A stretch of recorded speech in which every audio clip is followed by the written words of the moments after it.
Welcome back, Star Wars fans, to another episode of Coruscant Radio Underground. We're here to talk about the finale to Andor. I can't believe it's over, but Yeah. joining us as they have every episode of our Andor discussions is we've got DB from the Escape Pod and we've got Lunar Girl here. So, man, it's thanks for coming on again. It's been great having y'all on, Yeah. and it's been great can't believe- doing this with you too. Well, we've done this, and we had rings, and we've officially run out of things. So. Right. All the things are over. It's a sad day. Things that other people are complaining about, so we get on to be happy about them. Right. Right. Well, Bad Batch starts up in a few weeks, right? Yeah, yeah. We got Bad Batch. We got Willow in about a week. Willow. Yep. I'm really excited about Willow. So we got things coming. There's plenty coming to talk about. I know we'll be trying to. I'm not sure right now if we'll do YouTube or audio podcast to talk about the Guardians of the Galaxy holiday special. I saw that on the menu there. Gonna I throw need it to on. watch it. I've heard some It good was things. fun. It was a lot of Yeah, fun. it's The good music, things. they did a great job with the music. Andrew, even Joker voice loved it. Really? Yeah, he was telling me last night that I needed to watch it. Oh, that's amazing. Yeah. Um, It was a really good cross, I guess, between the nostalgia Mhm. and kind of the fun things that Marvel's doing really well right now. Right. yeah. Oh yeah, we actually haven't watched. Just see Nicole's excited about Wednesday. We Yeah. haven't that's watched another one. that yet. Yeah, we hadn't started that one yet. We probably will sometime over this week. Yeah. It looks interesting. I'm not real sure. Like, it's another one that there's already huge blow up about online. Oh, you know, with people drawing battle lines on it. So Oh, you geez. know, Oh Always with the boy. battle lines. which just seems like about everything. But so far, the holiday special for Guardians actually seems to be a mostly universally loved. I'm sure somebody out there hates it, but Oh, right. Yeah. uh, Those It's, people also hate puppies. That's fair. all right. But we want to talk about the finale for Andor. Real quick, we do have Nicole in the chat, and let's see who we have several in here. Ubaldo, Hey, Ubaldo. Hecalorian. Hi, Thank Jen. you guys for dropping in, and Yeah. we'll see if anybody else joins along the way here. Everybody was on last night, and I was busy with family stuff, and I wasn't able to. I was supposed to be in that Scarif, Oh no. All right. and but like I said, family doesn't come in all that often. I felt like that was Yes. something I needed to do. So No. Holidays. Yeah, yeah, we made it through all 4 of our Thanksgiving Oh. outings. And they were all good, but it was a lot. yeah. Yes. Chris and I used to groan over 2 Thanksgivings. Mhm. Oh, 4 of them. Yeah. Yeah. Yeah. Well, Doing it in one day. Ooh. yeah. Jeez. We've done that. There's a lot of that was- turkey and stovetop. It really is. Yeah. Yeah, it was a lot, but so we're finally at the end of the road here. A lot of things we thought were going to happen happened. Mhm. Yeah. Some things kind of went a little different than I think we thought they might Yes. go. Right. Yes. But let's just jump in, and Lunar Girl, I'll let you kick us off. Just kind of overall thoughts on the episode. Overall thoughts, I absolutely loved it. Like you said, a lot of things went, as expected, and a lot of things did go as expected and still equally good. I didn't notice any screws. I don't know if that makes me a bad person. But What's next? Paper clips? Right. yes, Right. zippers. He wore No. shoes. Oh my god! Shoes. But yeah, I absolutely loved it. What about you, DB? Powerful episode. Very emotional. I was really happy the way they did Marva and her speech when they killed her off screen, I was upset because I was like, she's same. the spark of the rebellion. She's got to be, and she ended up being, and they did it perfectly. So kudos to that. But yeah, very powerful episode. Very emotional. It was a good end to a fun ride. I'm just upset that we've got to wait 2 years, and there's already stuff coming out like about season 2 that I've been reading. Yeah. Where it's like, okay, please stop. Not now. It's 2 years. Right. You gotta wait. Have they said? Have they said? Are we talking 2 years? We talking? They say in 2024. When they're saying we're not sure, but they did film the first scene already. The first scene was filmed with Cyril. He's in it. And they had some direction. I guess every 3 episode arc will be a year for season 2. So, and we're going to come into season 2 being a year after the events of the finale. So, that's what I've been reading so far. But, yeah, awful long ways off. So, that just seems to be. Well, it's kind of been par for the course right now. Well, it's kind of been that's kind of been standard with a lot of the the bigger streaming shows. Right. So, I don't love it. I will look forward to the day where they figure out how to get these turned out a little quicker. I think 2 years. I think 2 years between seasons of a series is dangerous. I mean, you risk losing those people that were your, the ones that are praising your work. You do, but you risk people losing interest. You risk a lot of things happening. It's. I mean, you miss something happening, and you have to put off filming, and your teenage actors are all of a sudden in their mid-20s. Yeah. Right. The Karate Kid, Cobra Kai does that, where you're on the 5th season and you're like, they're not in high school anymore. Right. Well, Stranger Things is having the same issue. Same thing. Yeah. And those were direct results of COVID. But I mean, like 2 years. So anytime TV shows have had a year layoff, even before streaming was a thing, it would happen occasionally. And a lot of times it was a death sentence for a show. Now, I think something like this might be a little bit different. Maybe. But I think it's still a risk. Yeah. That you've got momentum and you lose it. And I think that's part of right now where you've kind of got a lot of people. I think you can see it real clearly with The Mandalorian right now. Yeah. You've had this long gap. And people are kind of going, The Mandalorian's okay. And it's like, y'all have really forgotten how good the show is. Like everybody, it was almost universally loved. And now you've got people kind of going, The Mandalorian. It's like, really? Like, it's. And there's other Star Wars. It's not like. Right. I mean, and the thing is, like, I understand they're a lot of times putting movie degrees of post-production in on these shows. They are. However, I think that they're going to have to figure out a way to do it on a tighter timetable, because I don't think it's going to be, I don't think that this is going to prove to be sustainable. I think that with this one and Rings, I don't think they did it because that's what they wanted to do. I think that COVID threw the schedules off so much. Yeah, and there was so much still in the air when they were producing this one.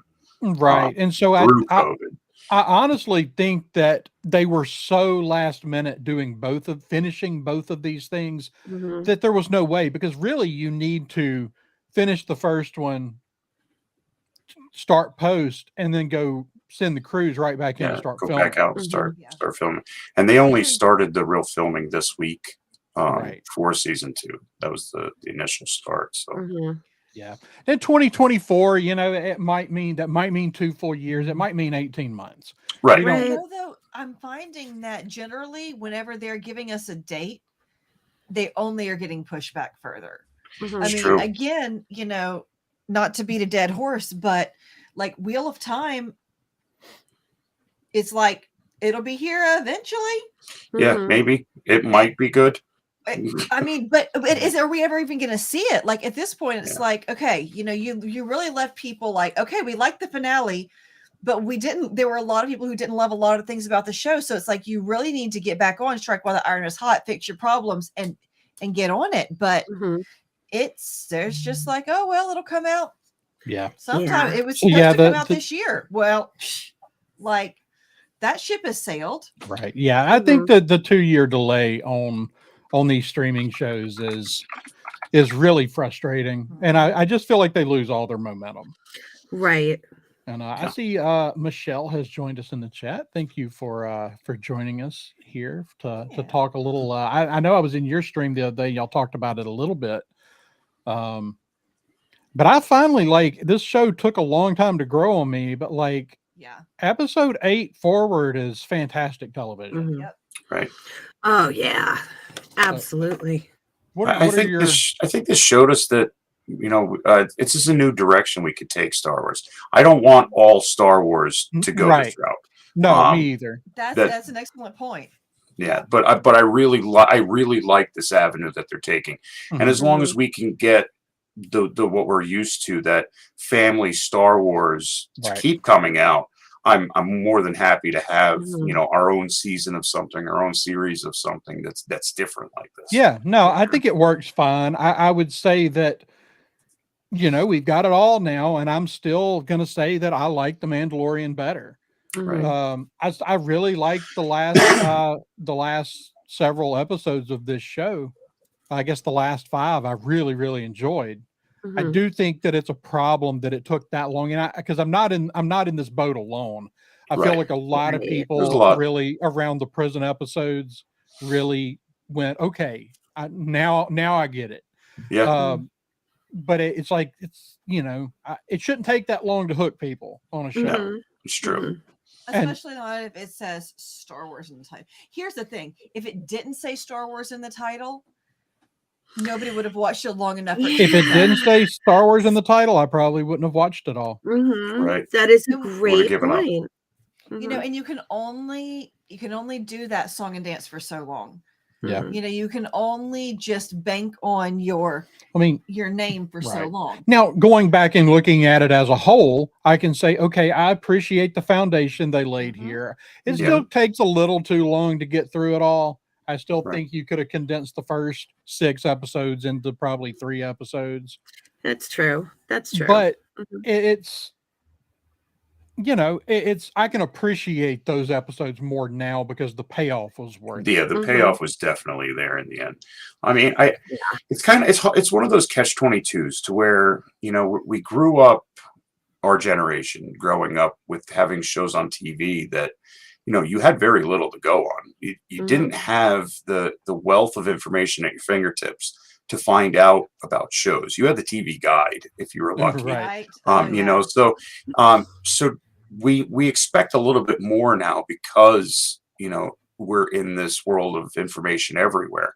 So it's one of those to where I don't want them to put too much out there or to condense these. I like the 12 episode arc that we had. It's so much better than the 6 episode arc that we've gotten with Kenobi and Book of Boba Fett being shortened. Right. I don't like that route of things, only because then you're stuck with saying this episode was filler. You know, you get, you know, a quarter of the show or a fifth of the show is just giving you information, where this, and I think they did on this show, they really did a good job, especially towards the end, of giving you a filler episode with a lot going on at the same time to really kind of hook you into. I mean, you could theoretically call episode 11 a filler episode, but I think they give you so much information that I don't think that it's fair to even call them that. Right. Because they do keep pushing the story forward, which that's usually what I will consider a filler episode, is something that fails to push the story forward. Right. And sometimes those are fine. Like, you know, there are some shows that were built on that. The X-Files was built on that kind of storytelling. Right. And they were the top dog on TV for 8 years. But you have to tell really compelling stories every single week. Your filler has to be compelling. Your filler has to be, if it's just there to just be an take episode up space. This week, to just take it's like when all the shows used to do flashback episodes that was just like a rehash of the season. It's like, oh, that doesn't count. a recap episode. Yeah, it's really noticeable when you're like, we've been watching through Stargate with the kids, and they're like, oh no. Yeah, the episode before the finale. Every season is a recap. Everyone is just a montage of what has gone on for the year. Yep. Yeah. But like I said, overall, I'm still going to take The Mandalorian over this. But I think in the end, this is really, really good storytelling, Star Wars or otherwise. Yeah. And the only reason that I place Mandalorian ahead of this is because Mandalorian provides more of what I want when I tune into something with Star Wars in the name. And that's fair. Yeah. And I don't fault people that feel otherwise. Like, if you like this better, that's awesome. Like, you know, I'm glad this has a fan base, because I do think we should see more of this kind of storytelling in Star Wars. It's just, you know, I like Star Wars. One, I like the lightheartedness that comes with most Star Wars. I like the action that's a little more, you know, it's all it likes to walk up to the line of camp and maybe not step across it, but it likes to walk up to that line. Yeah. And then just the I guess more of the fantasy storytelling tropes that exist in most Star Wars. It just is, it's not in this at all. Like, and that's fine. But those are the reasons that I would still take Mandalorian over this. It's not necessarily that one, I think one is even better storytelling than the other. I just think Mandalorian is Star Wars than the other. Yeah. And it's just, that's a little more fun to me. And, but it doesn't mean I don't want stuff like this sometimes. But did you have any just kind of general thoughts on the finale before we move forward? So we were talking about the music last week, because you know that's kind of my jam. I was going to bring up the music this week. And now, while I appreciate it sounds like it was filmed like in a, you know, a live marching band kind of effect, I wish they would have had a studio version for the opening, for the credits. Right. I would have liked a really properly polished version. Polished. All the instruments are actually in tune version of that for the opening. But, you know, we kind of were talking about how the one thing that I appreciated that the music in this show is doing was that it was working really well with the studio. Sometimes it was real seamless, the way the soundtrack was kind of working into the narrative, and they did. I mean, it was perfect this time, and we got a lot more really traditional, you know, almost like we have kind of graduated into Star Wars music a little bit. Right. With Well, you had, I was hoping they were going to go, but I was afraid they weren't going right. to. There is a little bit more of a bigger, you know, punch to the theme when, you know, of course you realize Marisha, when we first, I saw the episode before Marisha did. And when I sat down to watch it with her, they started playing the theme, and she just looked at me like, what is this? Because it sounds sort of out of tune. And and I was like, just wait. Sounds like a young high school marching band playing. Right. I was like, just wait, like you're gonna get it here in a minute. Yeah. It sounds like your local volunteer music brigade showed up to do a nice thing. Right. Yes. Right. Yes. That's what they sounded like. Like I said. Well, and then when you realize that the theme is a funeral dirge. Right. It's like, oh, that's dark. Yeah. Now that we finally have all 12 episodes, I see what they were doing with the opening credits and the opening theme. I don't like it. I don't think it worked. Right. Well, that's the way I feel. Very blah. It was very boring. I did enjoy the music in the episode itself, but where was it for the other 11 episodes? You know, it was very. We went from synth to symphony. You know, almost from seasons or episodes 1 through 11 to episode 12. Right. Yeah. So I think we're at a point where it's like, okay, we all see what you did.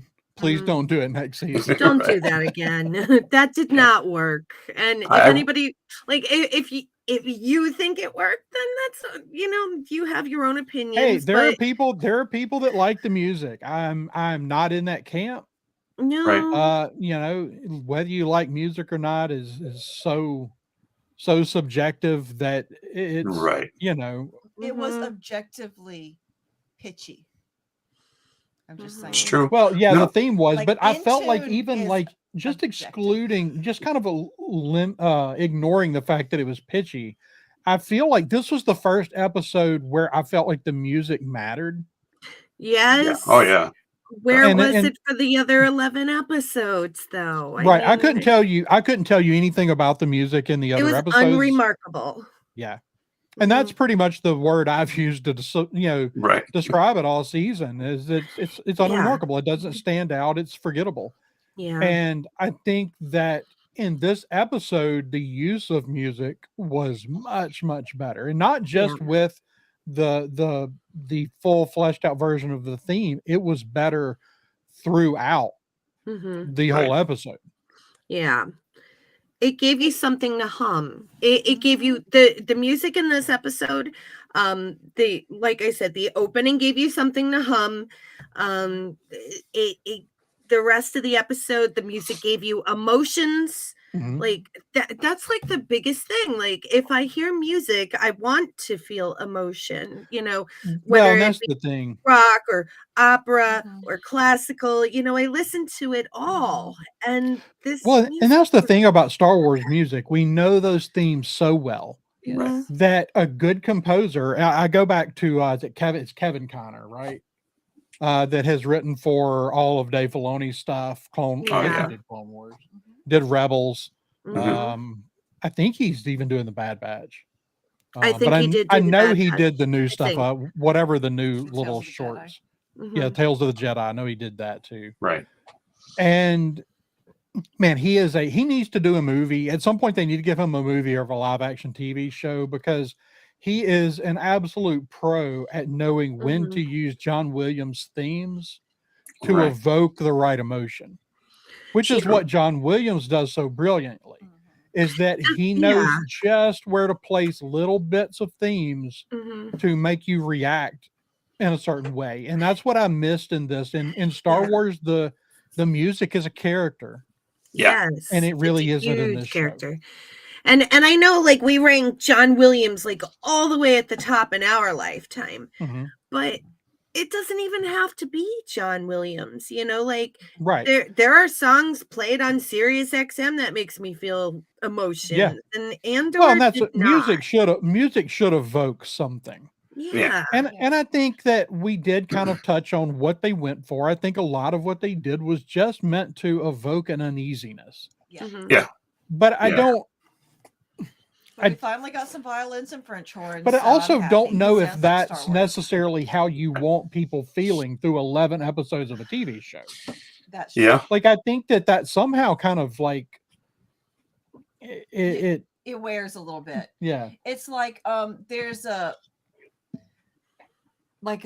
phenomenon where basically, you can repeat the bum bum bum bum bum bum bum, and it's like, okay, it's familiar. Bum bum bum bum bum bum bum, but it keeps going and going, and like after so many times, you either it like just starts to wear on your nerve, or you just tune it out.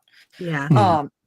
So I think that in some ways the soundtrack kind of got to that point where it was just like, kind of either, although sometimes it was really, percussion heavy and stuff and you kind of couldn't, but it was also similar and also just kind of dissonant and like you said, there's a long time to just be like creepy and unsettling, it's like, it's like,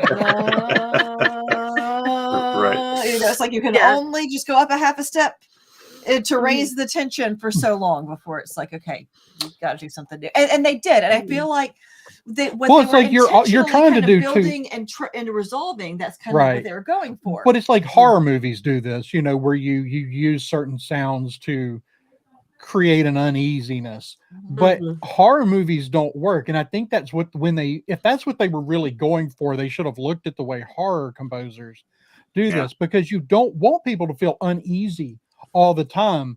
You want to use that, when you're trying to build suspense or even to give people a sense of relief ahead of a jump scare or a big moment.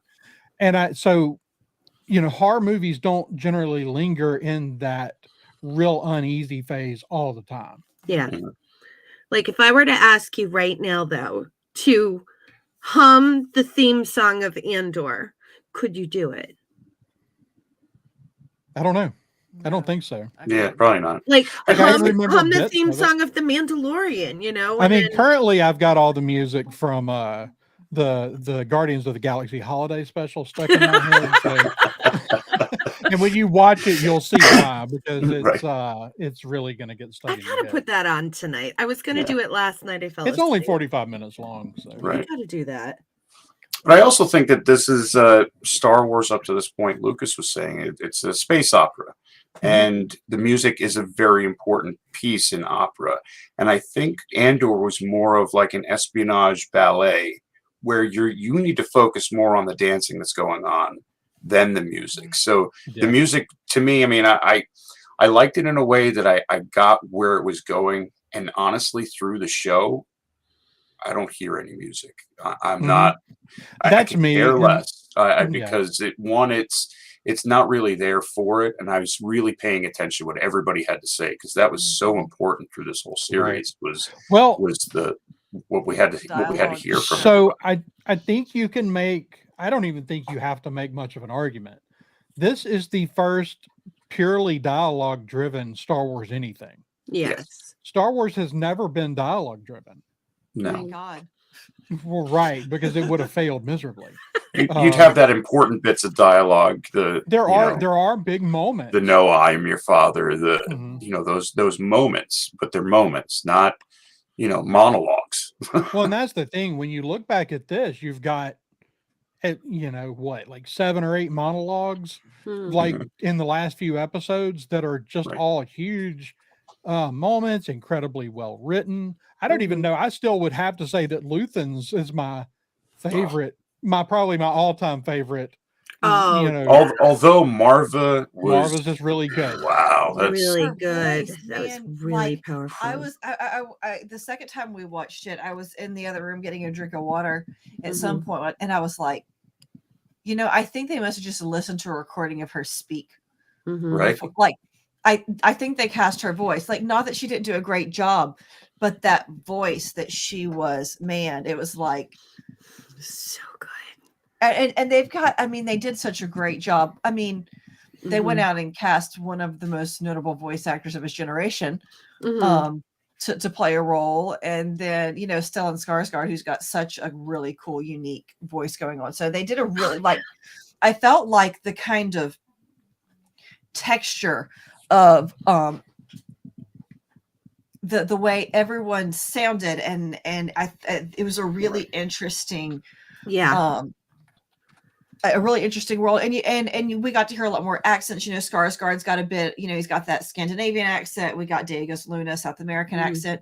So I felt like, just it was a really interesting to listen to. The dialogue was really interesting, just because it didn't all sound that, it didn't all sound like, one person could have read all these different voices.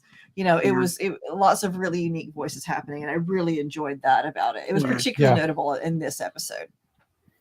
Yeah, very good, and Nemec as well. We get Nemec's little. Yes, we finally got the manifesto. Yeah, we got a piece of the manifesto, and that was all really well done. And I really think for this show to not, and the thing is I don't even know, if I don't even know who you nominate from this show for some of these awards. Because it's mostly going to be supporting actor awards that it's going to go up for.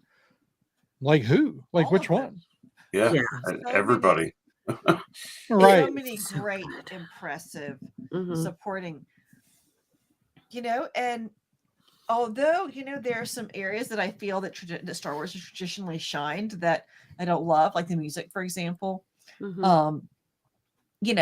Really long space battles and, these kinds of things that we sort of, man, it has really excelled in some places that Star Wars has traditionally struggled. And kudos to them, because, I mean, they they took some risks, and I don't feel like every single one of them paid off, but some of them really did spectacularly. Specifically with the script writing. Like their script writer is great. Yep. Yeah. Oh, we got a drama. I mean, we full on drama that did not expect, a Star Wars drama would excel at the ways that this show did. Yeah. All right. So let's kind of back up and kind of get into some individual character moments. And all right, I said last week, I think we were all on board that, we were kind of getting our Lexington and Concord moment. If you were compared to the Revolution, I'm curious. I can't wait to go forward in this show and see what the fallout of Ferrix is. Yes. Right. Because there was a lot of death. I know I've seen some complaints that, well, the Empire didn't do a lot to stop what was happening with the funeral.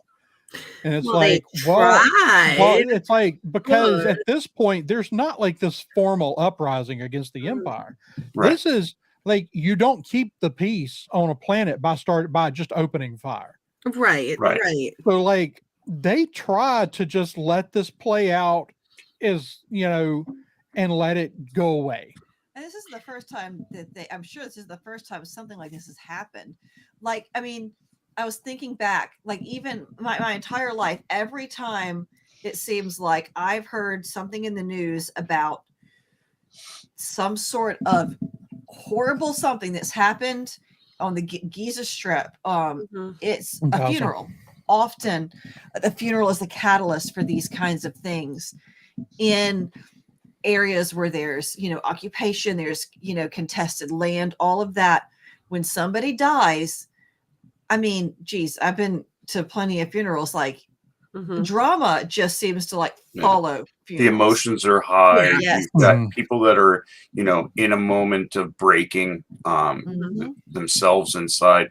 Plus, you have to look at the response taken by the Empire, riding the line, that thin line of keeping the peace, but also not, stoking the fires by having snipers on the roofs and, all of these other things. Not to mention that Deidre also directed them on how to do this. She wanted to see them have their moment.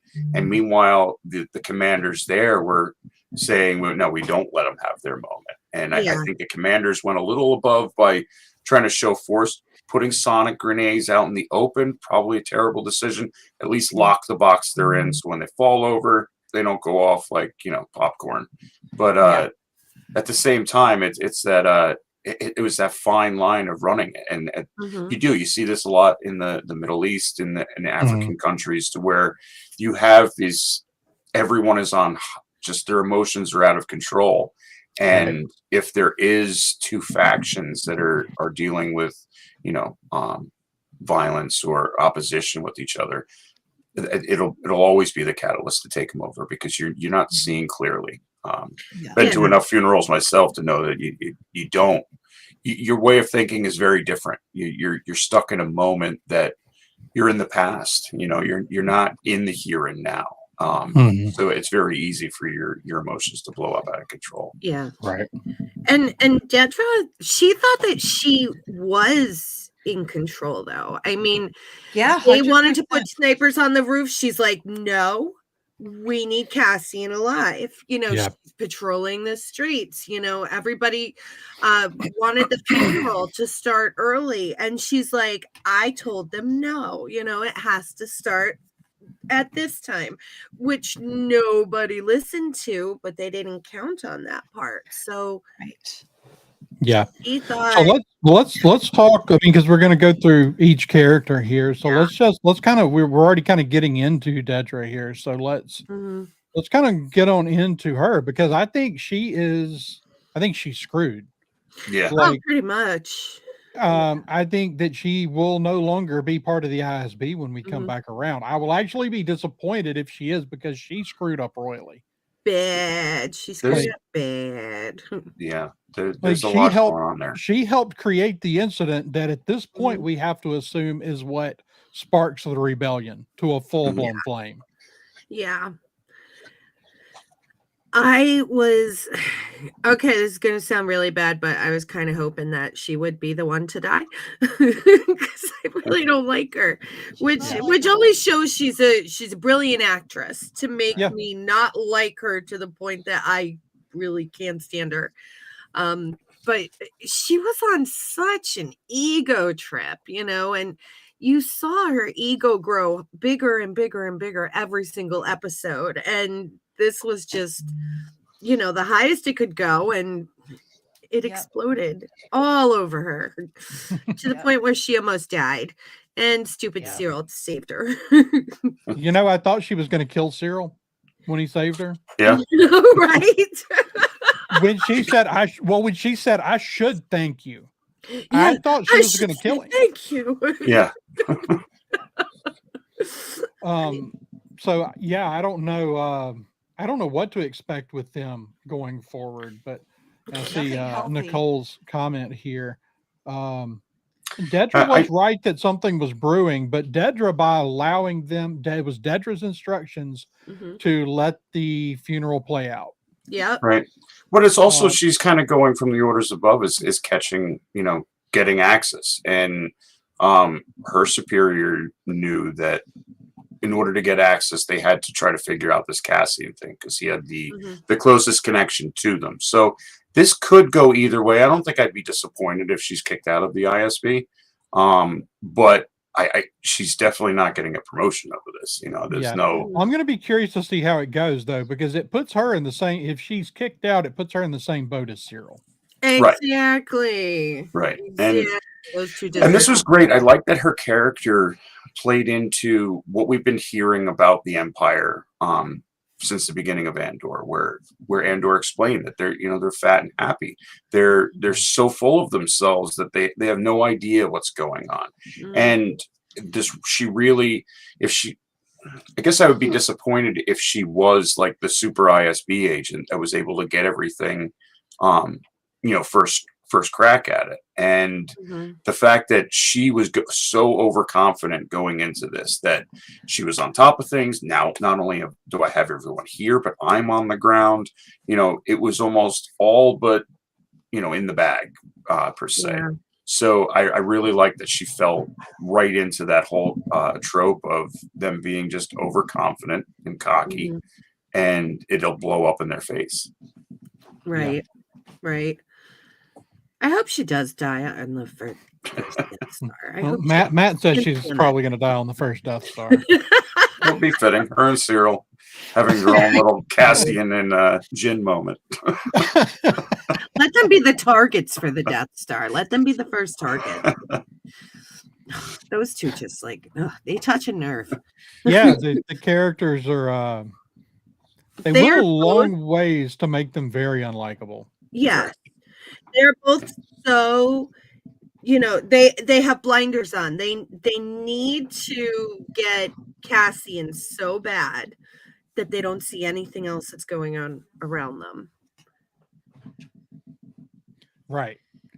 So yeah, it's and I don't even know, Cyril really doesn't have a lot. Cyril basically is only put here to save Dedra. There's not even a lot to talk about with him. I'm not sure what Cyril's plan was. Yeah. Well, he was going there for Cassian because he also needed to get Cassian, but then he saw Dedra walking around, and now he's like, "Ooh, it's the chick," and then he starts stalking her. Look at the creep factor there. He stalked her at a funeral. Well, it wasn't her funeral, or family of hers, so I guess it's okay. Yeah. Still, it's creepy. So creepy. Yeah. I do like that, his best friend from the security firm is his wingman through this whole thing. Yeah. And then at the end, you see him just sitting in the gutter drinking from his flask, got my boy to his girl. And here I am on Ferrex, all blown up again. The thing about him, though, is he really bought all the stuff that Cyril was selling. Yeah. And at this point where he like he comes in, he doesn't do jack except for save the girl. Like I don't think our wingman is going to be quite as down. Like I said, he's sitting there going, "I'm on Ferrex, blown up again." Right? Yeah. Maybe it is him. Yeah.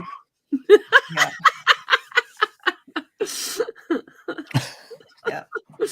Oh man. I told Ro, like I told Ro like weeks ago that I shipped them, and Ro's like, "There's no shipping in Star Wars," and I'm like, "Sure enough, sure enough, what happened?" I am very thankful that no kissing or anything stupid happened when he pulled her into that. I'm like, "Don't do it." We're sitting there watching this at 5 o'clock in the morning, and I'm like, "Don't you dare kiss her! Yeah. Don't make them kiss. This is ridiculous. Don't freaking do it." And I was like, "Okay, they didn't." Would have been happier if she shot him or something. Though, where he dubbed "Let's Get It On" over the whole scene. Exactly. Like, yes, you nailed it, Cam. Dude, you're in the middle of a war. Yep. Yeah, it is. I'm trying to think. Like, honestly, I almost see them at kind of becoming some sort of like Bonnie and Clyde kind of characters, not in the sense that they're necessarily they're gonna be like iconic, but they're gonna be crazy for each other. Like they were crazy by themselves. They're gonna be crazier together. They're gonna kill a bunch of people. It's gonna be bad. Like, yeah, I'm curious to see, like, it's really going to depend where they go from here. Depends on whether she's removed from the ISB or not. Right, how they handle that. Do they get crazy married and then Dedra kills Edie and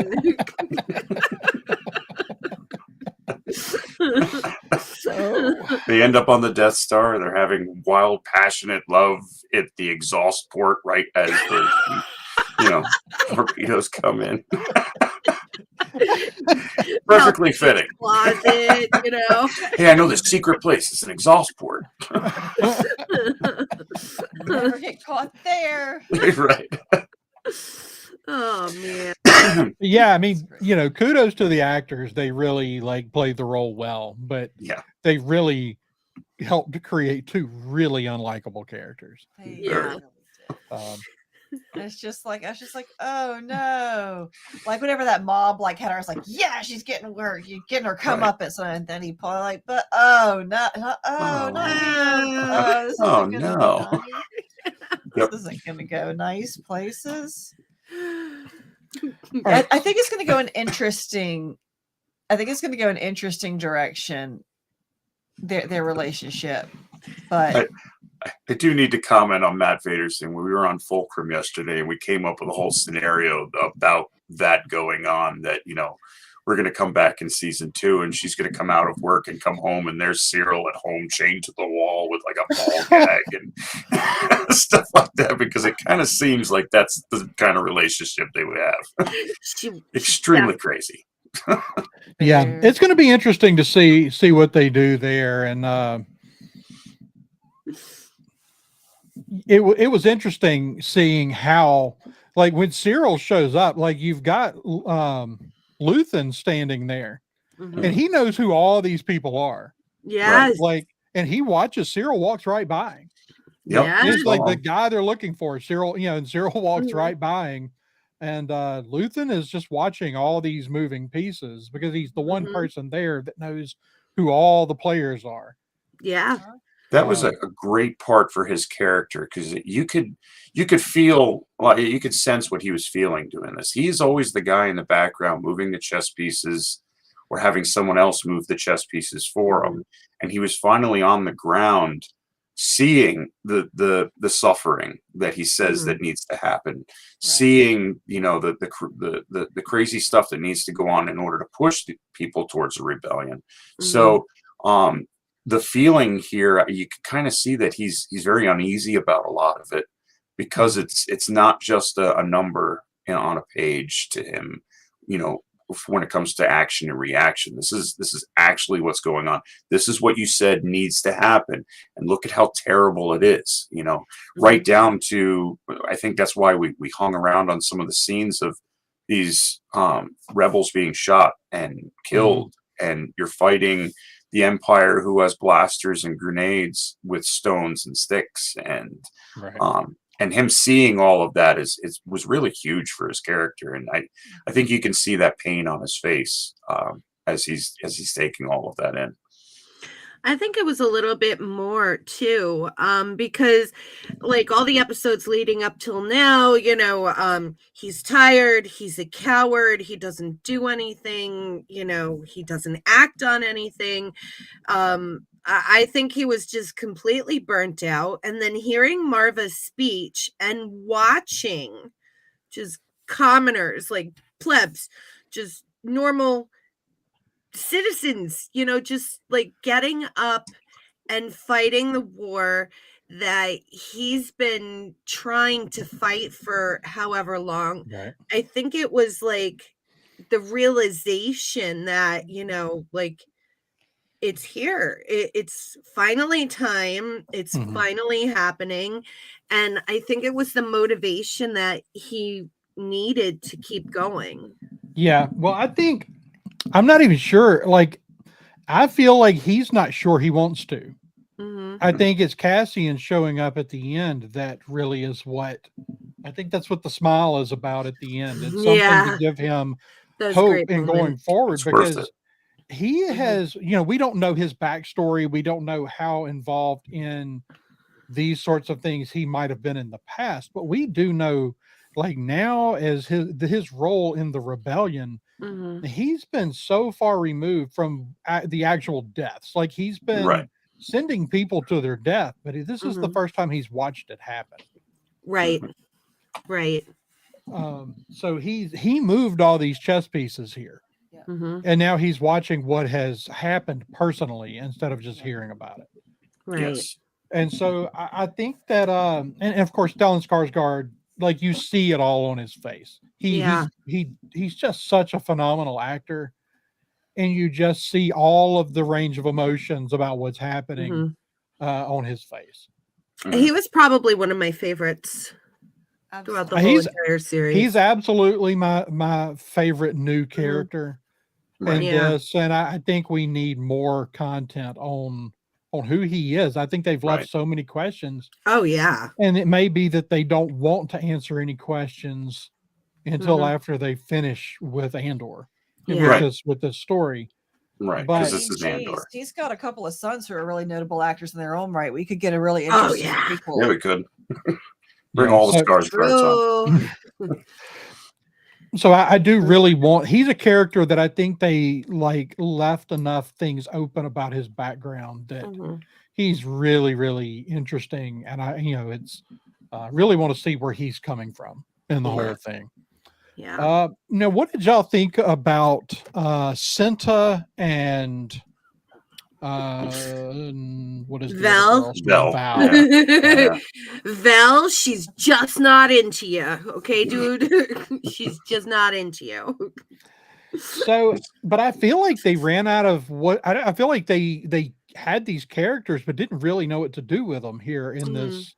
It's part of it. I think it's also that you have Vel being the romantic. Obviously she's a spoiled rich girl. And Cinta was not. Cinta's family was destroyed by the Empire. So I think Vel has a romantic idea about what this rebellion is, and love can be part of it. And Cinta is completely the opposite. That this rebellion is everything she has left.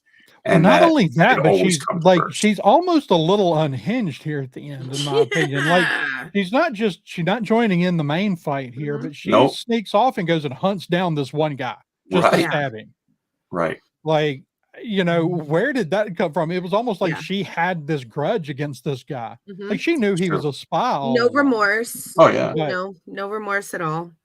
Yeah. And then you think back to the episode about how she was so calm, cool, and collected, you know, and she's holding the wife and the son hostage. Like she's a killing one machine. of those unhinged parts. She fits right in with Saw Gerrera and the like, that she is a guerrilla warfare fighter. You know, she's in it. And Vel is more that romantic side of the rebellion, that, you know, I'm doing what I can with, you know, what I have, but I also have time for a life outside of this. And she's learning that you can't. And same thing with Mon Mothma. She's learning you can't lead a double life. Eventually they're going to intermingle. But yeah, Cinta is just not into you, Val. I've grown up with the guys. I've said this a million times to dozens of friends. She's just not into you. Go move on. You know, it's almost like Vel was supposed to be a one night stand, and you know, she put a guilt trip on Cinta.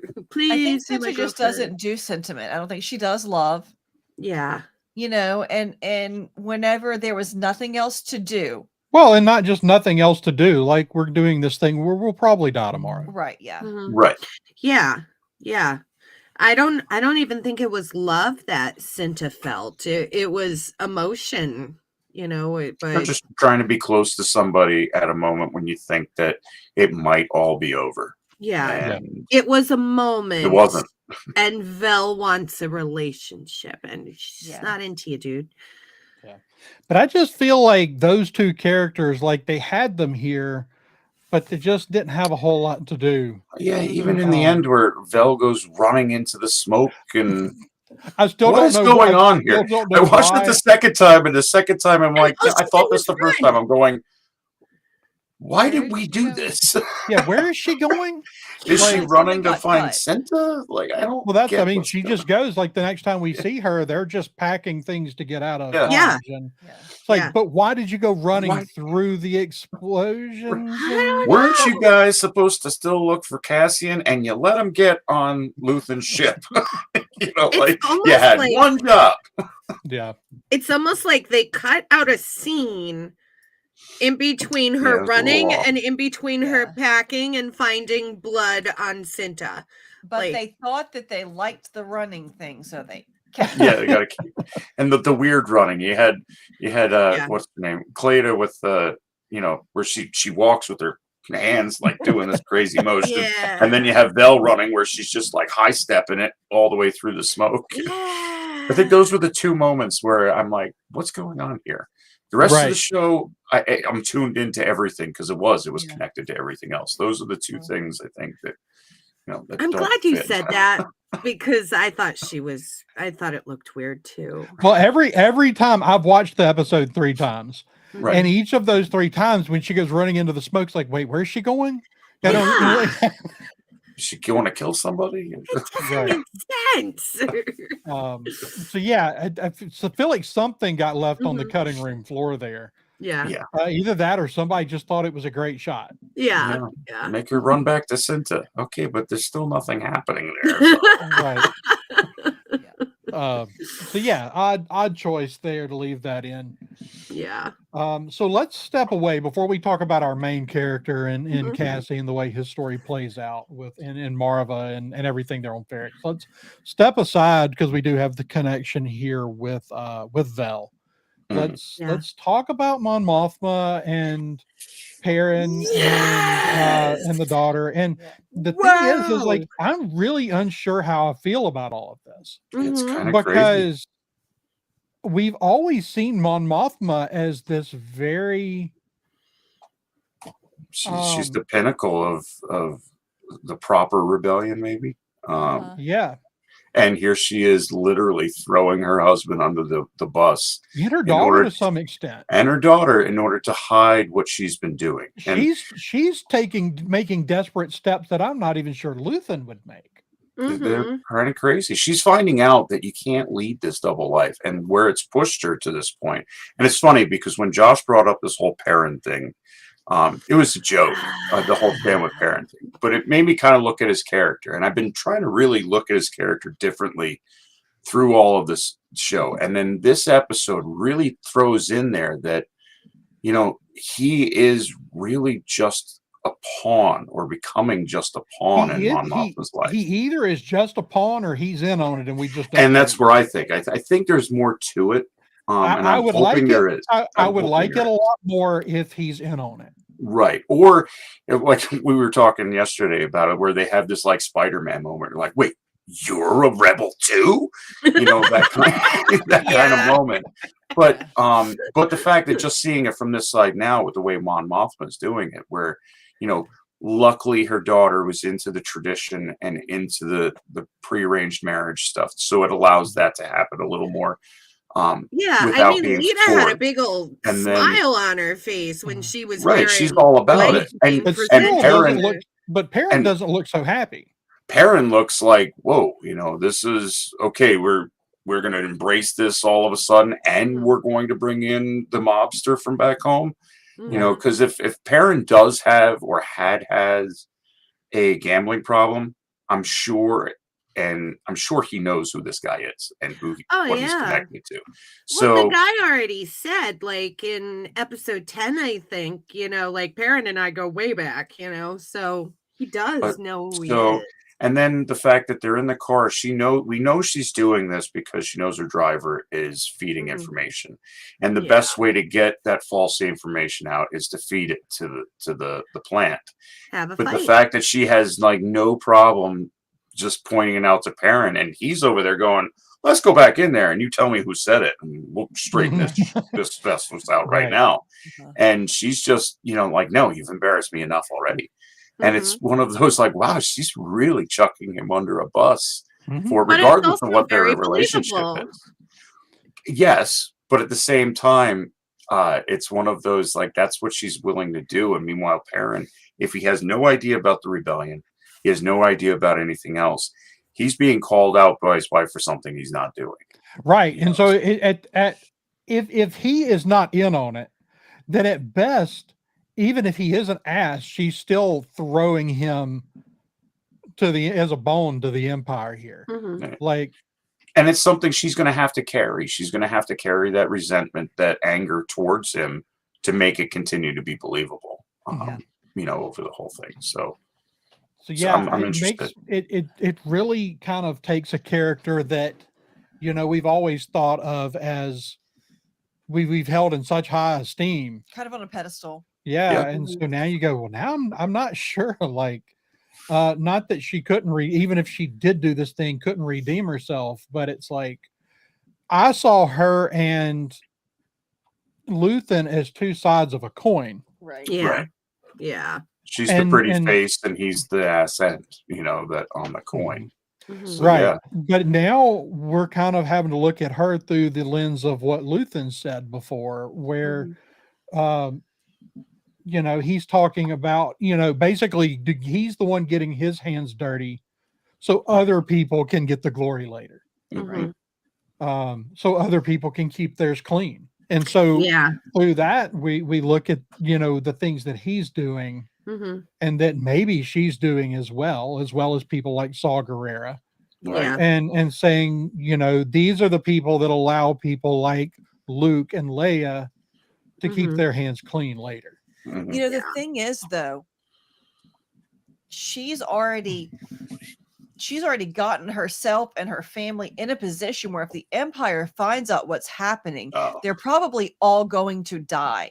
Right. So, like, if she thinks her choices are my husband, you know, they start pushing him around because they think they can, you know, manipulate him because he's a gambler, and you know, my daughter's married to a mobster son, that may legitimately be the only out that they've got. Exactly. Like it does, like, you could look at it as she's throwing them under the bus, but you could also look at it as there are no more these are the only options that she has. It's the lesser of two evils. I don't think that she necessarily sold them out initially on purpose. Right. But she's only, I guess my argument against that would be that it's a stubbornness and trying that she wants to fix things the right way from the inside through the government, through the power of the Senate, which she's aware at this point has no authority. Like she's watched it evaporate before her eyes. Yeah. And so I think it's as much as anything, a stubbornness to give up on that and leave the Senate and leave Coruscant and go lead the rebellion. Like, so she's sacrificing them, yes, to maybe to save their lives, but she's getting ready to leave anyway. But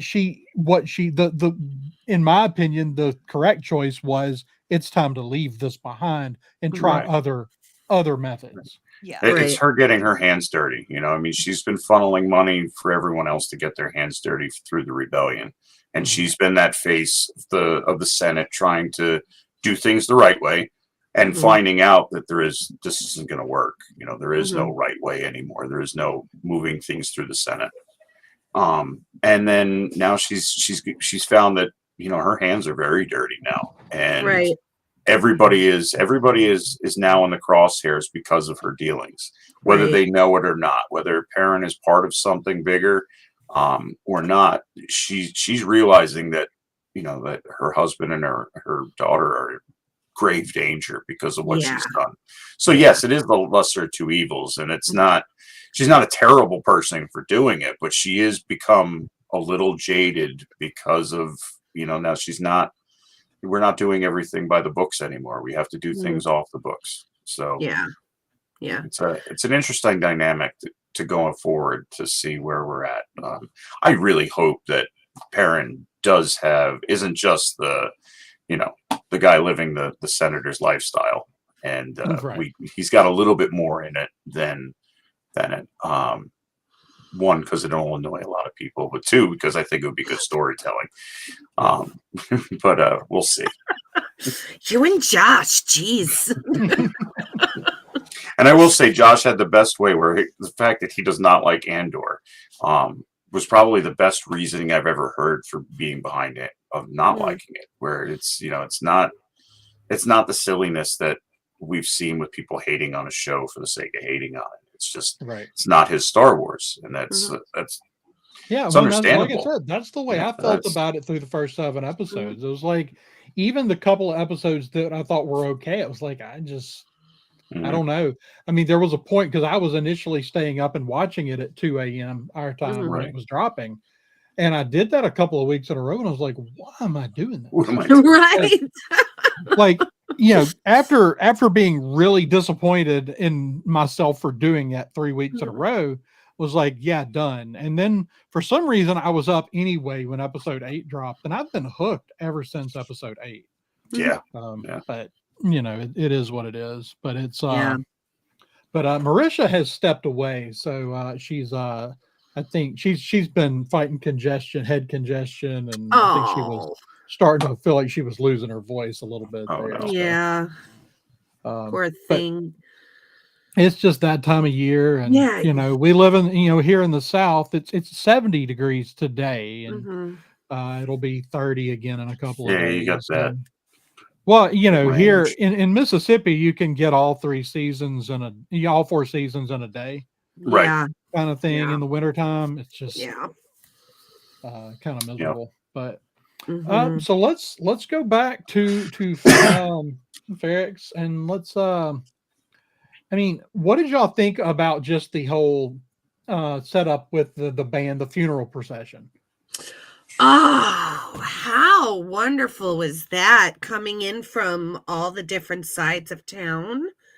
That was amazing. I loved it. I loved how, you know, the ISB said, you can have a funeral for 1 hour at this time, and they're like, screw you, you know. They did what they wanted anyway. And Mr. Anvil guy up in the tower, like, yeah. So we need to see Anvil guy and the armorer from the Mandalorian. Right. Down. Oh yeah. Ship them. Ship them. I tell you, it's funny, there's when you start the whole funeral procession, where you have them starting with their instruments, and then you have them slowly start moving, and then you have everyone follow them, and they all converge, and then it becomes a march down to the square. It was crazy, the emotion I felt for the emotion, of everyone there, the history and tradition of a planet I know nothing about, but I felt it in what they were doing. You felt that tradition and that rich history that Marva spoke of about always having each other. It was very strange to have that much invested in, the Phyrexians, or if that's a word, what they're called. But it was entire town. It was crazy just how deep it felt for somebody, for people we don't know nothing really about. We know a couple of the characters in town, and we know a bit from what we've heard. Most of what we know comes from Marva's speech, that how that they kept working through all of this. The Republic, we kept working through the Empire taking over. We kept the trade lines open. And they still just want more, and it's not enough. So that whole point was crazy. She was going to be the spark, and I kept saying that when she got killed off screen, like, they're missing out on a part, and like, oh wow, what a better way to take it another level.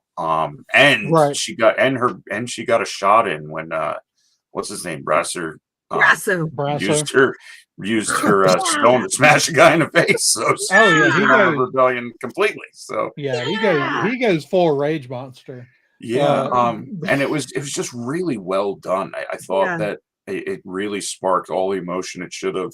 You had Luthen in the background taking it all in. I think Luthen really got something out of Marva's speech as well, to find out what Cassian's background really is. This is his mother, and that's those powerful statements being made to the point where he saw everybody and maybe he's just going to leave, and he's leaving Ferrix, and that's when he finds, Cassian on the ship. I think he was almost giving up, that push to have him killed, especially to be the one that, that does it, because he was all for it when he got there. So, a very powerful moment.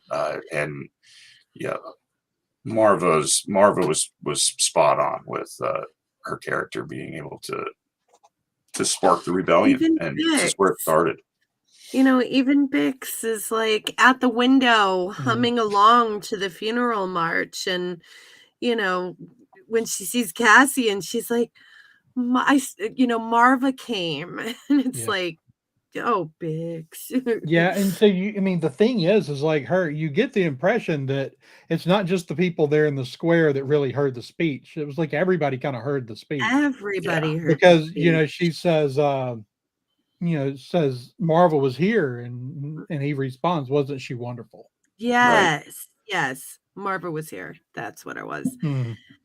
Oh, it was just fantastic. And the Stone and Sky, like everybody chanting Stone and Sky. And I don't know, it might have just been me, but it felt almost like the camera specifically panned in on all the bricks in the town. And there's definitely just getting the feeling the cinematography was really honing in on what this town is made of.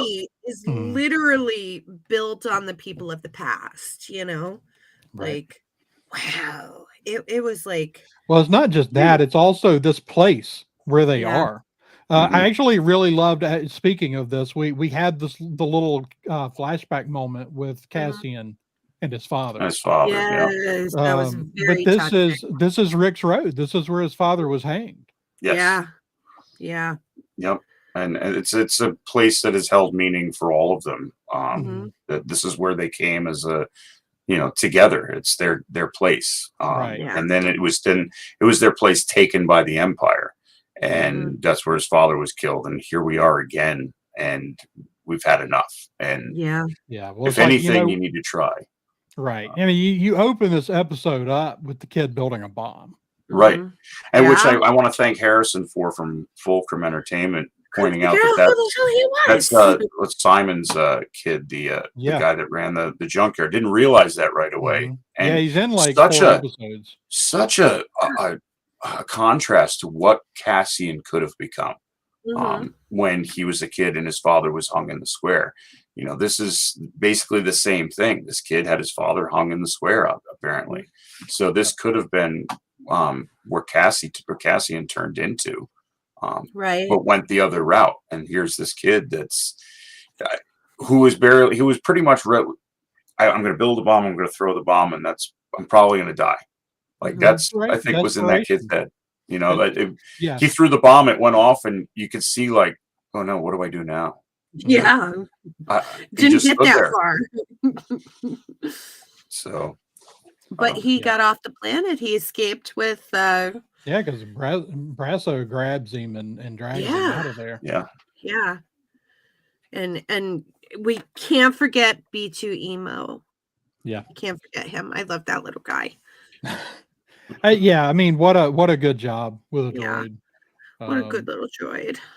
Mm-hmm. They did a lot there. The actor that did the voice did a really good job. It's actually the same guy. I think the puppeteer that did BB-8. Oh wow.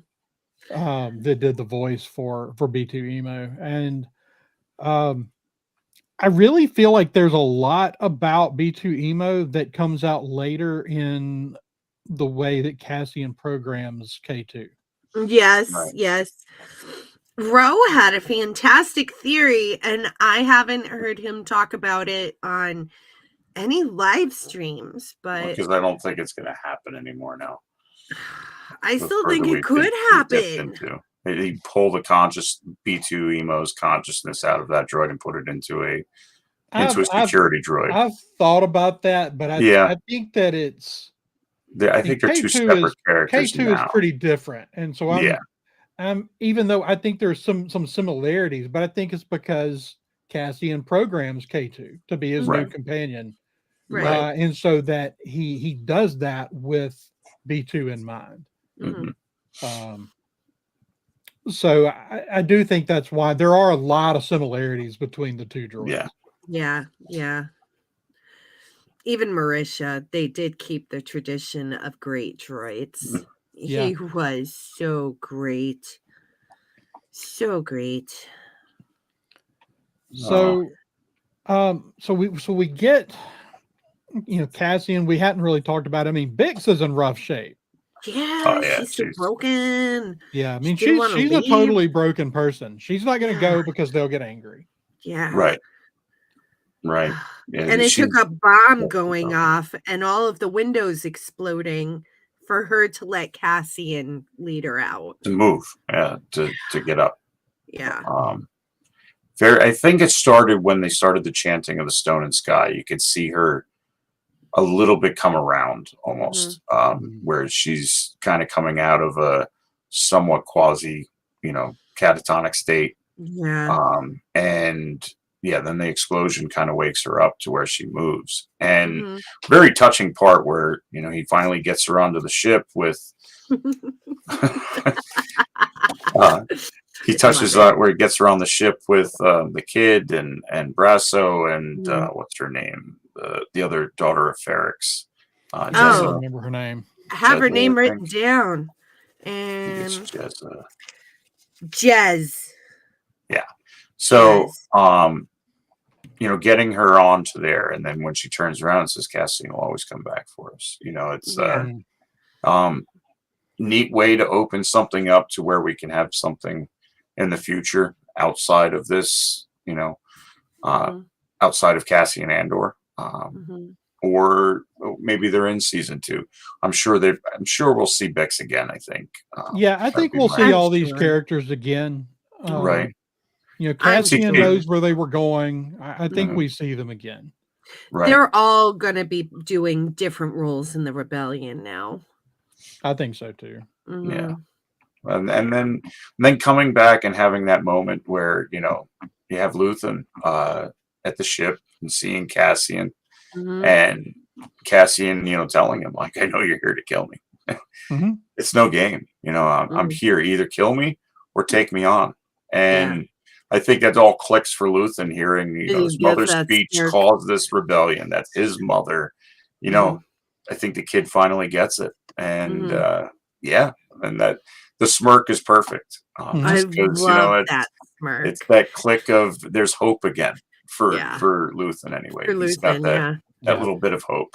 Mm-hmm. So yeah, and it's interesting. I think it was a combination of things: the speech and realizing that, that Cassian's background, because initially he only sees Cassian as a weapon. Right. Cassian was a weapon to be used in this one incident, and then he needs to die so that he can't reveal who I am. Right. And I think there might have been a shred of Luthen thinking that he knew who Cassian was. He knew his mother. He knew his father. He knew a lot of things. So I'm sure he might have thought that maybe Cassian would be rebel material and that this Aldani job would push him to be, more than that. Right. It could have been the way that Cassian... And he didn't. He grabbed the money and ran. So, right. Right. So that kind of changed things around. Yeah. And I think that largely happens, it's the guy that tries to convince him to take it all. Right. There after the job that pushes him back away. Yeah.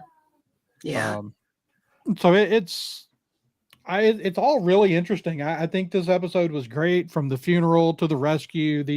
We finally got action. The action was great. We got stormtroopers. We even got a couple of death troopers wandering around, and we got a guy up in a bell tower saying, "Yeah, this is Ferrex," and gives him the Spartan kick right off the.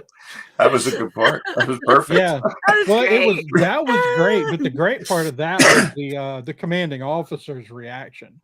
Right. Because he sees it, and it's like, he realizes at that moment there's not any regaining control here. I mean, what was he thinking? Like, he's just gonna climb up the stairs and say stop, and the armorer was just going to stop. That poor stormtroopers walking up all the steps saying, like, "Hey, can you stop doing that?" You got to sound a little more firm. Hey, I need you to stop doing that. And he's running all those situations over his head, and then he gets kicked out the window as soon as he gets there. The poor stormtrooper just wanted to catch his breath at the top of those stairs. Yeah. I was saying, I get up there like, jeez. But all those stairs and that shiny plastic armor. So it's I guess it kind of has always been this way, but stormtrooper armor is just not that effective. I saw a funny thing saying basically the only armor is really there for is the catheter system, so that way they don't have to go to bathroom breaks, and the hydration system, so that way they don't have to go and get water or anything. That's pretty much the only thing that they use those for, as well as a two-way radio. Right. Yeah, I think as much as anything, I always looked at the armor as a thing that was about uniformity. It was about this faceless, that's you can't kill them, right? It's you look at things like the Persian, what was the Persian soldiers? There were 100, the Immortals. Oh, the Immortals, yeah. The Persian Immortals. They wore masks. They were members of really. They were usually members of wealthy families. They were the aristocratic, the children of these aristocratic families that took on these roles as elite warriors. Right. But there were always 100. They were masked, and the reason they were masked, when one dies, he's just replaced by someone else in the same mask. Right. And that's where the name Immortals comes from. Is the rank is always 100 strong. Right. And I kind of always felt like that was the stormtroopers, that it's just this faceless enemy that just keeps coming. Right. Makes sense. Right. Makes total sense. True. I mean, one guy got punched in the crotch and the other guy got headbutted. Right. Well, you look at like the things the Ewoks did to the stormtroopers in armor. It's like, it's just not that effective. No. I guess it does a few things, but I've always just felt like it was more about just this faceless. And it makes sense. I mean, you think about it, the Empire has these are all conscripts that are taken and brainwashed, basically. So they have an unlimited supply throughout the galaxy of being able to fill these ranks. So you're not going to spend a fortune on armoring them up, on making sure that they survive, we're going to spend a fortune on making sure there's 1,000 other ones that'll replace him in any second. So it does make sense that the armor is really there for very minor reasons, and it is more of a show of that the unlimited enemy. Right. All right. So is there anybody we have forgotten to talk about here? The post-credit scene. We definitely want to talk about the post-credit scene. We have to talk about that. Well, let's talk about that real quick. So there was a lot of speculation as to what those parts were, and I'd said I didn't think we would find out. Yeah. I was pretty adamant that we weren't going to find out, but it turns out it's a piece of not just the Death Star; it's a piece of the weapon itself. The laser. Yes. Very neat. You got a real scope of the size of the Death Star. I love that shot. It's such a good shot. I have it. It's my phone background now, just because it's such a great shot of this being, assembled. And yeah, I'm not a fan of Star Wars jumping on the Marvel mid-credit scene thing. I thought it was kind of cool on this one because we are going to be left high and dry for, a while now until season 2. But one heck of a scene. You see these robots that are literally putting together what these prisons where now you realize that there's all of these prisons everywhere. They're all making pieces. They're all making separate pieces. Could be that, all the prisons were in Narkina 5 was really just to make that one piece. So very cool to see the scope and how that all was affected. Yeah, but it was a cool shot, and it's do you think that shot Z Fulcrum, I'm assuming Gilbert in the chat here, welcome and so what do you think? Do you think that's a shot of the Death Star as it is at this point in time 5 years before? That's probably pretty close to where we're at. I've seen a lot of people saying, "Oh, it's way too completed," but I think the weapon is what took the longest time to complete. Well, in Rogue One, it was the assembly of the actual station itself. It wasn't the problem. It was the weapon system itself being able to be worked out by Galen. So, it makes sense that we're going to be at this point. When you think about it, once you build a house, the walls are all up. How much work has to go on the inside before you can move in? That. Right. So, we get the impression that they're still trying to get the right amount or size piece of Kyber leading all the way up to Rogue One, almost to the end there, that they've really just quit mining on Jeddah. Right. But that was a big whoa, that was just icing on the cake. Yeah. So, but it was a great shot.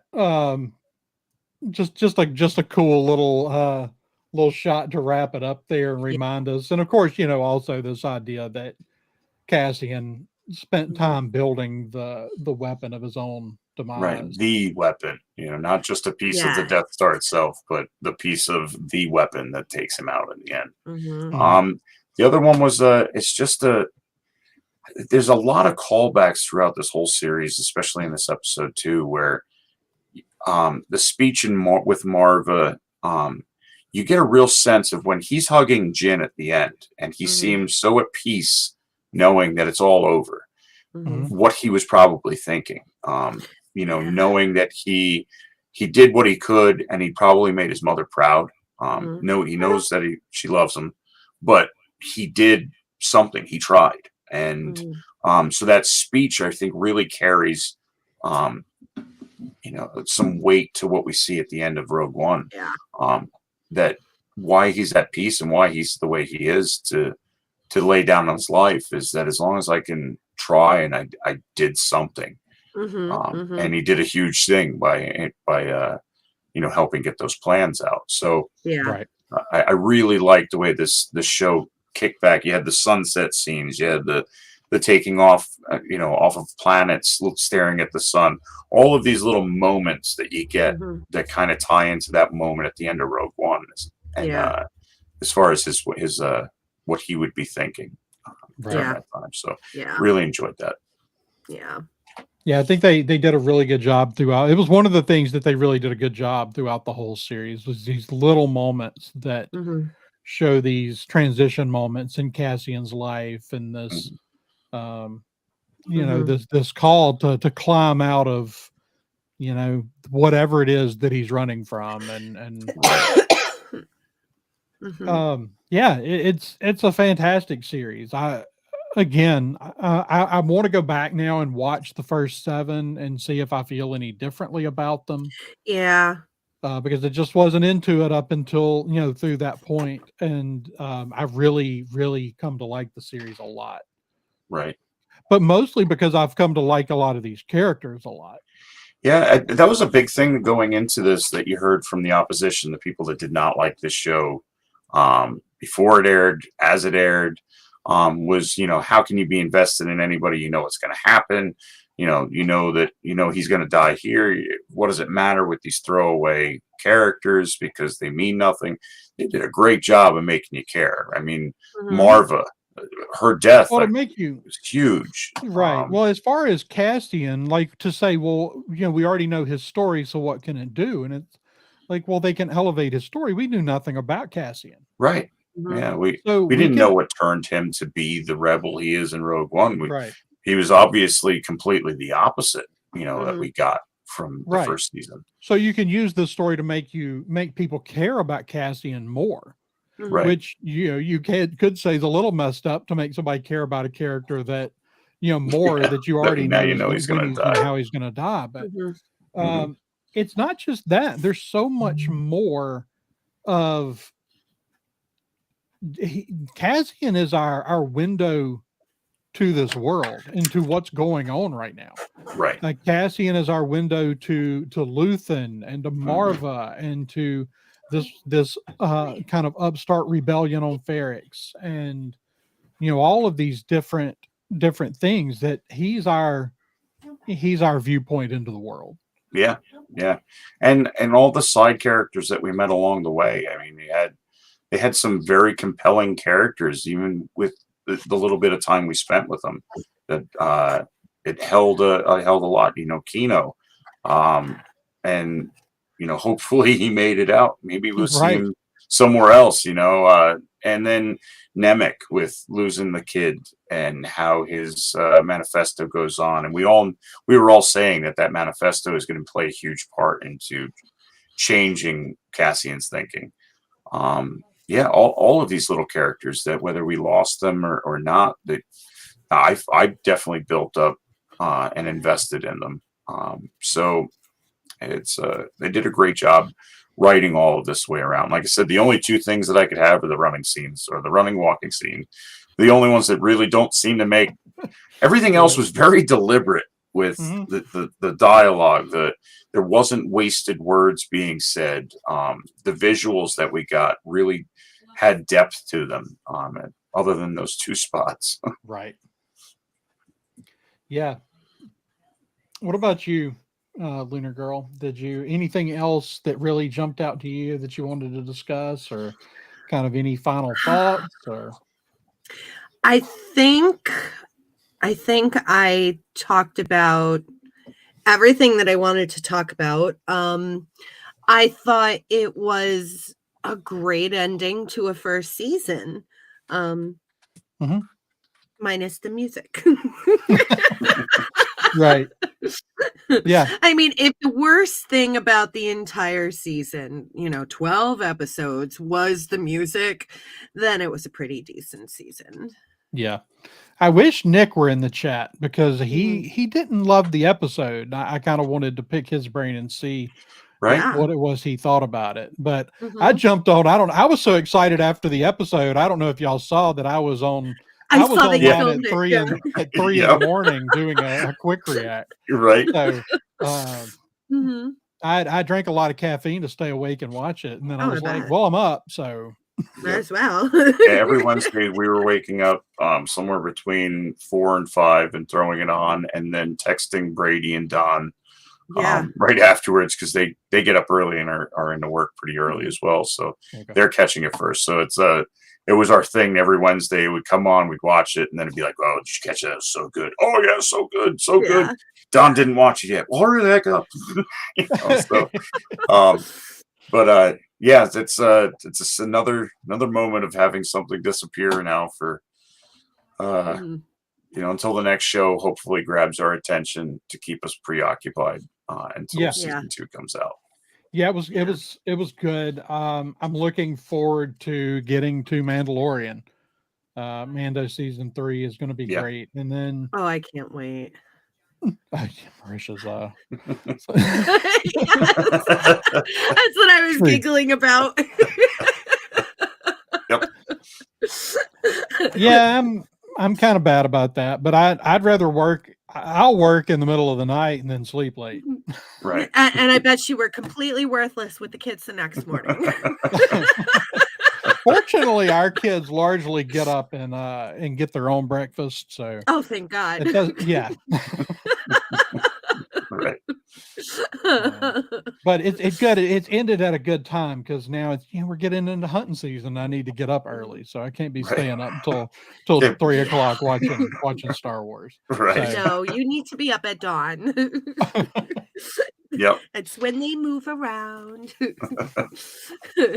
right. Well, I think that's probably a pretty good place to wrap up.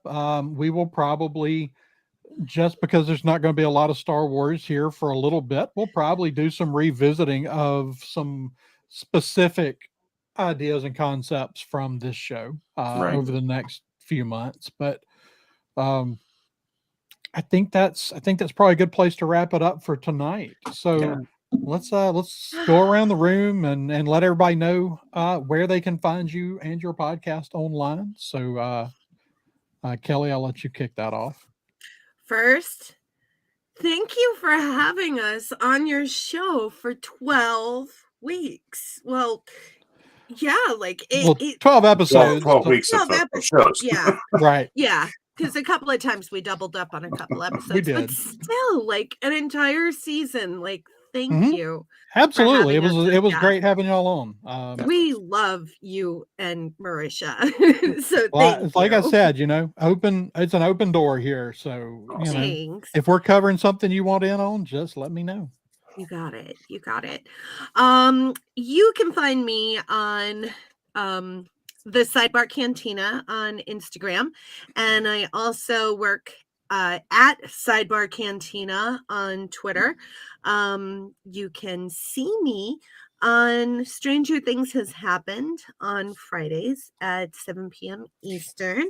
And I believe, on Tuesday, DB and I will actually both be on Used and Abused this week, talking about Indiana Jones at 5 p.m. Eastern. Awesome. And this coming Friday, actually, too, right, DB? Mm-hmm. Yep. The night of at the Red 5 Shadow Tavern. Night of the Shadow Walkers. So we'll be doing some Dungeons and Dragons at the Red 5 Tavern on Friday night at 9 p.m. Nice. Cool.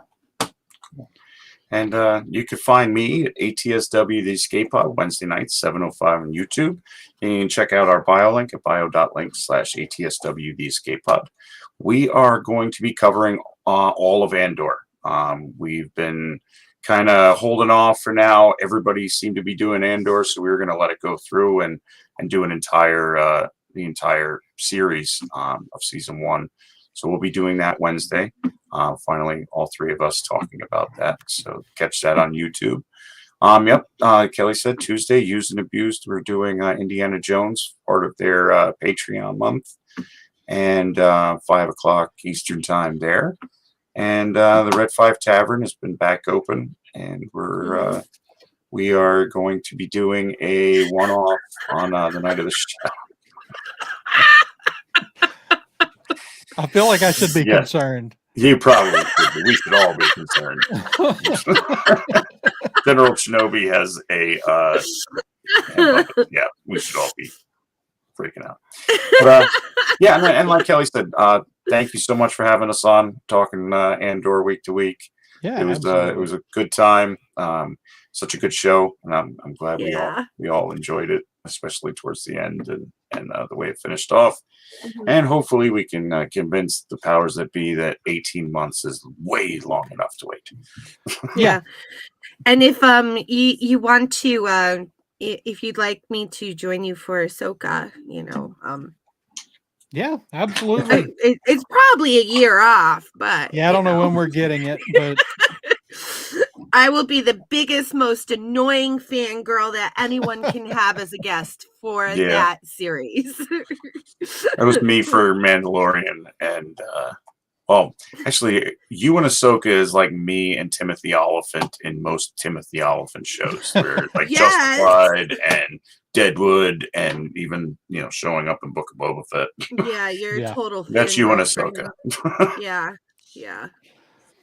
All right, guys. Well, huge thank you to everybody that hung out with us in the chat tonight while we were live. So appreciate y'all all being here. You can find me running the Twitter account for this podcast at crew_podcast. That's CRU_podcast. You can find our other show at the Science Fictionary Podcast. And of course, both of those podcasts the audio versions of those podcasts can be found anywhere that you want to listen to a podcast. And of course, we do Coruscant Radio and Underground and the Science Fictionary right here on the Science Fictionary on YouTube. You can go over to the sciencefictionary.com where you can find links to all of our stuff. You can find some pretty good articles we've got up there. You can also find a place where you can leave us both a text message or a voice message.